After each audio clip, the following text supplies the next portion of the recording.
Hello student, कैसे हैं आप सब। उम्मीद करता हूं आप सब अच्छे होंगे, मस्त होंगे, बेहतर होंगे, आपकी पढ़ाई बेहतर चल रही होगी बच्चों। और आज का जो हमारा टॉपिक है, पहले उत्तल पृष्ठ के लिए अपवर्तन सूत्र निकालेंगे। काफी महत्वपूर्ण है। क्वेश्चन कैसे पूछा जाता है कि उत्तल पृष्ठ के लिए अपवर्तन सूत्र ज्ञात कीजिए। थोड़ा सा आपको समय देना पड़ेगा, किन किन चीजों की आवश्यकता पड़ेगी वो चीज मैं पूरा क्लियर करूंगा बच्चों। एक एक स्टेप बाय स्टेप आपको समझाने वाला हूं। सबसे पहले तो यहां पर समझना है कि भाई उत्तल पृष्ठ कैसे हम पहचानेंगे सर, या अवतल पृष्ठ कैसे पहचानेंगे। तो जैसा कि डायग्राम आपको दिख रहा है कि यहाँ पे जो आपका पृष्ठ यदि उभरा हुआ है, जिधर से प्रकाश किरणें प्रवेश कर रही है, जैसे हम यहाँ पर एक बिंदु वस्तु रखे हैं, यहाँ से प्रकाश किरणें अंदर की ओर जा रही है, वायु इधर है, इधर म्यू अपवर्तनांक का कोई माध्यम है। तो जिधर से प्रकाश किरणें जा रही होती है उधर यदि पृष्ठ उभरा हुआ है तो वो कहलाता है उत्तल पृष्ठ। और यदि जिधर से प्रकाश किरणें जा रही है उधर का पृष्ठ यदि दबा हुआ है तो वो कहलाता है अवतल पृष्ठ। तो ये जो हम आज पृष्ठ लेकर चल रहे हैं, ये उत्तल पृष्ठ के लिए अपवर्तनांक का हम यहाँ पर सूत्र निकालेंगे, अपवर्तन सूत्र निकालेंगे। तो इसका जो पृष्ठ है उभरा हुआ है, ठीक है बच्चों। इसमें दो माध्यम है।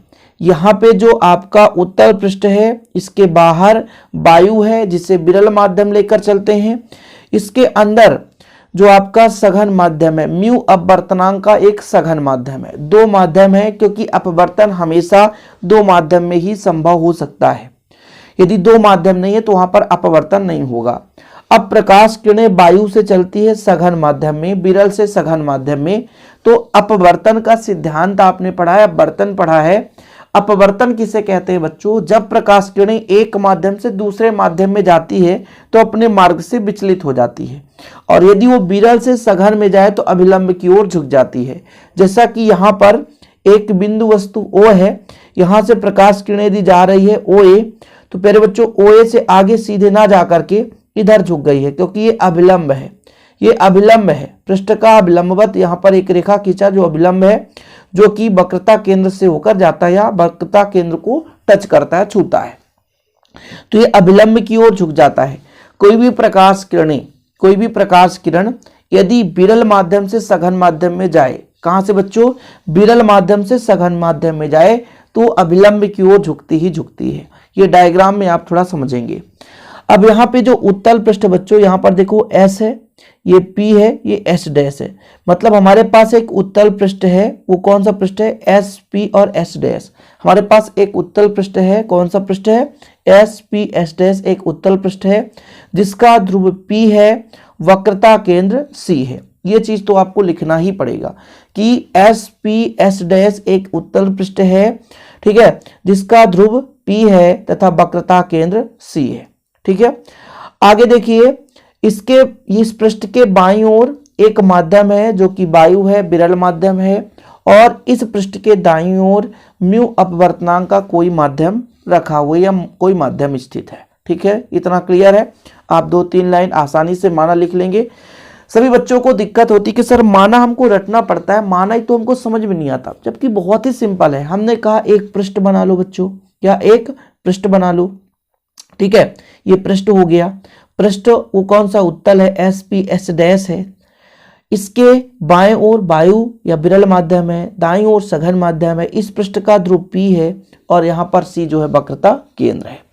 अब कुछ बच्चे कमेंट हमेशा करते हैं कि सर ये डायग्राम कैसे बना देते हैं, डायग्राम ही बनाते हमसे नहीं आता, जबकि बहुत ही सिंपल है बच्चों। देखो, मैंने कहा इस प्रकार से आपका एक पृष्ठ हो गया, देखो सिंपल पृष्ठ हो गया। इसका ये मुख्य अक्ष हो गया। मुख्य अक्ष पर बिंदु वस्तु रखा है, यहां से जाता है, इस बिंदु पर टकराता है। इसका ये अभिलंब है, क्या अभिलंब? तो ये अभिलंब की ओर झुक जाता है, ठीक है। तो यहाँ पर I इसका प्रतिबिंब बनता है, यहाँ पर बिंदु है, वक्रता केंद्र से यहाँ पे ध्रुव है। हमने कहा S P S डैश एक उत्तल पृष्ठ है। यहाँ पर एक बिंदु A ले लो। यदि हम वस्तु की दूरी हमेशा U से दर्शाते हैं, प्रतिबिंब की दूरी हमेशा V से दर्शाते हैं। बस ये तो डायग्राम है। कितना सिंपल डायग्राम है यार। मैंने कहा माना S P S डैश एक उत्तल पृष्ठ है जिसका ध्रुव P वक्रता केंद्र C है। कोई दिक्कत तो नहीं। इसके बाईं ओर वायु या विरल माध्यम है, यहाँ म्यू अपवर्तनांक का माध्यम है। क्या? म्यू अपवर्तनांक का सघन माध्यम है। और यही डायग्राम आपको दिख रहा है। यहाँ पे जो मैं कहता हूँ ये कोण अल्फा है, यहाँ पे मैं कहता हूँ कोण बीटा है, यहाँ पे ये गामा है। अपने से हमने कोण माना है। यदि आपतन कोण की बात कहो तो आई है, अपवर्तन कोण की बात करो तो आर है। ये चीज सब जरूरत पड़ता है बच्चों, फिर दिक्कत होती है। ये आपतन कोण हो गया, ये आपका अपवर्तन कोण हो गया। तो एक एक डायग्राम आपको क्लियर होना चाहिए, एक एक बिंदु, एक एक पॉइंट, सब कुछ क्लियर होना चाहिए कि वास्तविक रूप से किस प्रकार की घटनाएं होती है। तो माना कंप्लीट हो गया बच्चों। अब यहां पर देखो, मैं आपसे कह दूं कि इस जो आपका उत्तल पृष्ठ है, इसके मुख्य अक्ष पर वस्तु कहां पर रखा है? बिंदु वस्तु O पर रखा है, यानी बिंदु वस्तु ही O।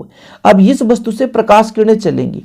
एक प्रकाश किरण तो सीधा इधर मुख्य अक्ष के सम्मुख या मुख्य अक्ष के समांतर जाती है P से होकर, और C से होकर आगे की ओर चल जाती है। मतलब O से चलने वाली एक किरण वक्रता केंद्र C के दिशा में चलती है।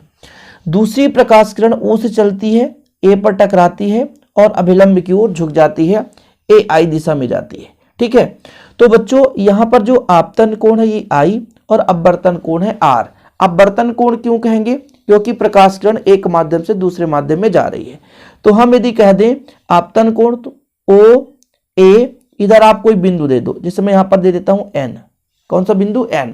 तो हमारा जो आपतन कोण है O A N हो गया। फिर आपसे कहा जाए अपवर्तन कोण, तो आप कहोगे सर यहां पर आप कह दो I A C, ये R जो है अपवर्तन कोण है। तो यही चीज लिखना भी है कि आपतन कोण O A N I और अपवर्तन कोण C A I या I A C बराबर कितना है? R। फिर आपको बताना है कि हमने मानकर चला है, कौन कौन से कोण मानकर चला बच्चों, यहां पर बता दे रहे हैं। कोण AOP बराबर हमने माना अल्फा, कोण ACP बराबर माना हमने गामा, ये गामा। फिर हमने कोण माना बच्चों AIC बराबर माना है बीटा। ये सभी कोण हमने माना है। तो ये पूरा थ्योरम में लिखते चलना, क्रम से आपको मैं समझाते भी चल रहा हूं।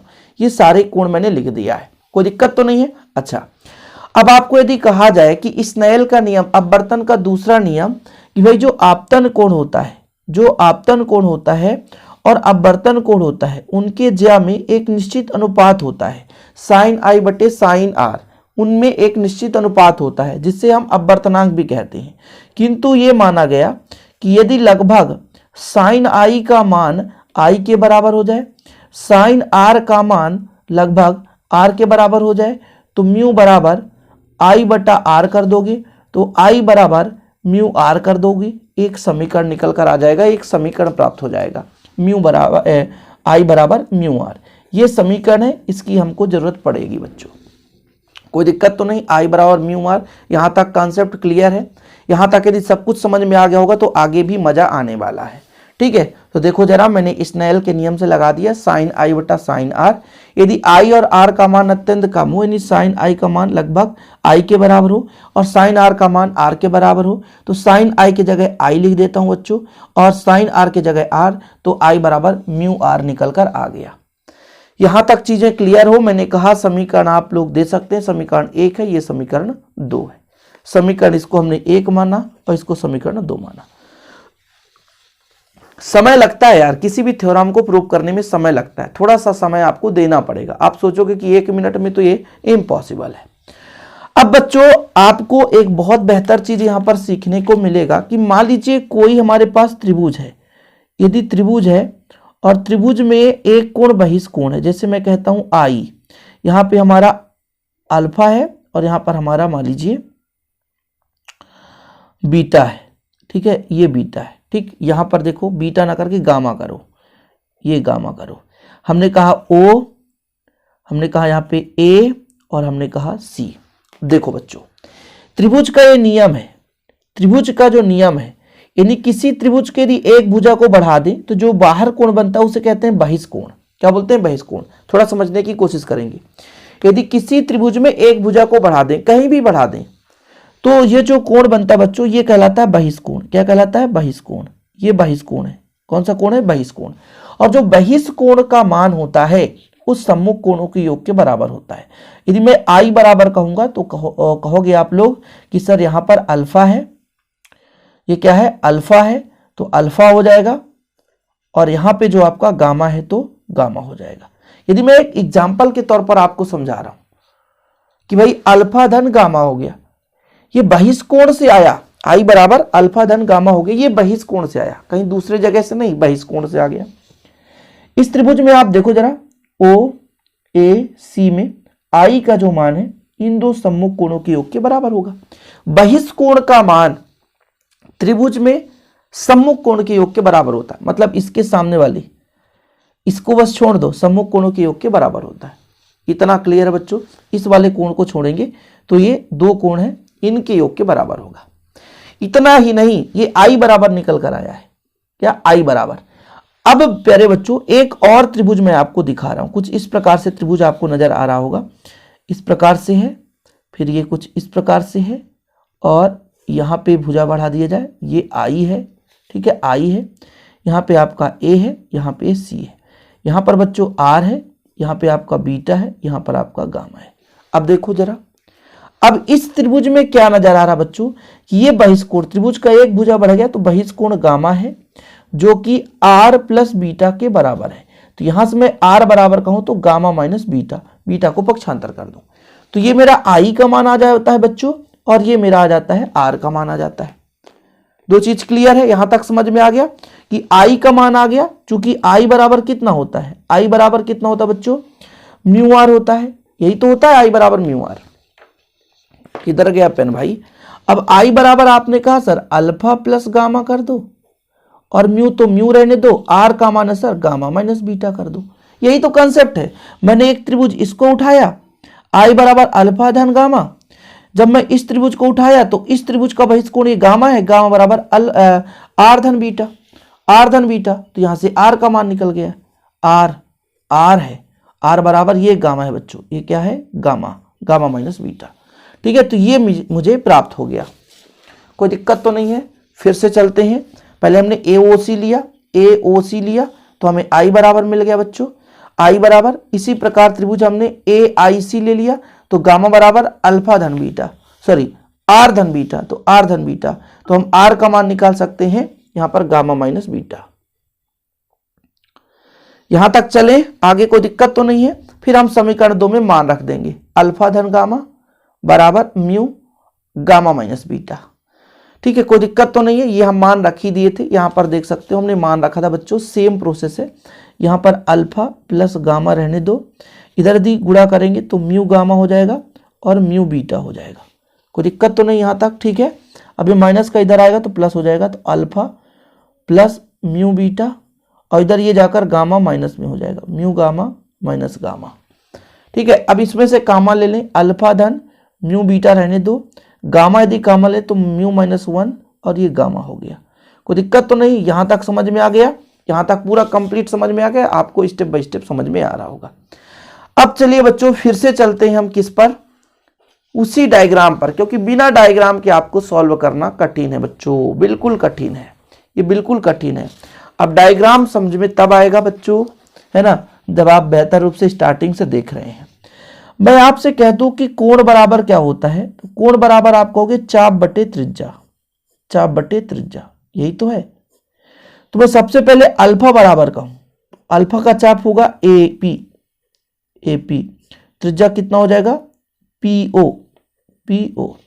इसके बाद बच्चों मैं गामा बराबर कहूं, ये गामा है, इसका चाप भी AP, त्रिज्या कितना हो गया PC, ठीक है। इसके बाद मैं बीटा बराबर कहूं तो बीटा का चाप कितना हो जाएगा, कोण के सामने वाली भुजा चाप होगी तो AP, इसकी त्रिज्या P से I तो PI।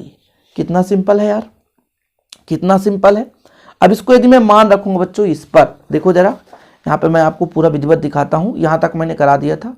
अल्फा बराबर AP बटे PO, बीटा बराबर AP बटा PI, गामा बराबर AP बटा PC। अब इस समीकरण 3 में मैं मान रख देता हूं, मान रखने में कोई दिक्कत नहीं है, मान रखने में कोई दिक्कत नहीं है। चलो थोड़ा सा, अल्फा बराबर कितना है AP बटा PO, यही तो है, प्लस म्यू, बीटा बराबर कितना है AP बटा PI बराबर म्यू माइनस 1 AP बटा, ठीक है, PI गामा का मान PC, यही तो है, कुछ है नहीं है। AP हर जगह है, AP को मार दो गोली, 1 बटा PO म्यू बटा PI, और बच्चों यहां पर म्यू माइनस 1 बटा PC। PO क्या है, PO क्या है, O है वस्तु की दूरी, तो PO बराबर हो जाएगा आपका U कितना हो जाएगा माइनस यू, कितना हो जाएगा माइनस यू प्लस म्यू बटे, ये म्यू है और ये यू है, पी आई प्रतिबिंब की दूरी भी हो जाएगा बराबर म्यू माइनस 1 बटा पी सी आर हो जाएगा। यदि मैं इसको ऐसा करूं कि म्यू बटा भी माइनस 1 बटा यू बराबर म्यू माइनस 1 बटा आर, यही अपवर्तन सूत्र है, यही अपवर्तन सूत्र है। लेकिन यहाँ पर आपको कंफ्यूजन होगा कि सर ये पीओ का मान कहाँ से आ गया, पीआई का मान कहाँ से आ गया, पीसी का मान कहाँ से आ गया। तो इस डायग्राम में आपको एक एक स्टेप में आपको समझा देता हूँ। पीओ जो है वस्तु की दूरी है और ये जो पृष्ठ है इसके बाईं ओर है इसलिए माइनस होगा, ठीक है। पीसी वक्रता त्रिज्या है, दाईं ओर है तो प्लस होगा। पीआई प्रतिबिंब की दूरी है, प्रतिबिंब की दूरी भी दाईं ओर है तो प्लस में होगा। बाईं ओर की दूरी ली जाती है तो माइनस में, इसलिए बच्चों पीओ का मान हमने रखा माइनस यू, पीआई का मान भी, पीसी का मान आर। कोई दिक्कत तो नहीं, प्लस इसलिए पहले, माइनस इसलिए इसको बाद में, बाकी वही चीज है। उम्मीद करता हूं कि आपको समझ में आ गया होगा। इतना ही तो है यार, कुछ भी है नहीं। इसका सब कुछ मैंने यहाँ पर कंप्लीट समझाया भी है कि समीकरण 3 में मान रख दिया, एपी हर जगह से गायब हो जाएगा बच्चों। पीओ का मान यहाँ पर माइनस यू, ये माइनस यू है, म्यू नहीं यू बस है, ठीक है। क्या है यू, तो ये आपका यू है। यू और म्यू में अंतर होता है ना, ये म्यू है, ये म्यू है, लेकिन ये यू है, ठीक है। ये म्यू है, ठीक है, कोई दिक्कत तो नहीं है। तो कुछ इस प्रकार से आप कहोगे म्यू बटा ये यू है ना, और ये म्यू है, ठीक। तो कंफ्यूज मत होना, कोई दिक्कत नहीं है। यहां पर आप इसका स्क्रीनशॉट ले लो। तो म्यू और यू में थोड़ा डिफरेंस पता होना चाहिए, नहीं तो फिर दिक्कत हो जाए कि सर ये तो आपने म्यू ही म्यू कराया, यू कहाँ से आ गया मुझे समझ में नहीं आया। तो ये पता होना चाहिए बच्चों, ओके। तो क्लियर है, वीडियो पसंद आए तो लाइक करके शेयर जरूर कर दें। इसके अगले लेक्चर में हम अपतल पृष्ठ के लिए अपवर्तन करा देंगे बच्चों, ओके। जय हिंद, वंदे मातरम। यदि हाँ नोट्स लेना है तो हैंड रिटेन नोट्स के लिए आपको कॉन्टैक्ट करना है 96 85 29 91 49। मिलते हैं अगली वीडियो के साथ। जय हिंद, वंदे मातरम।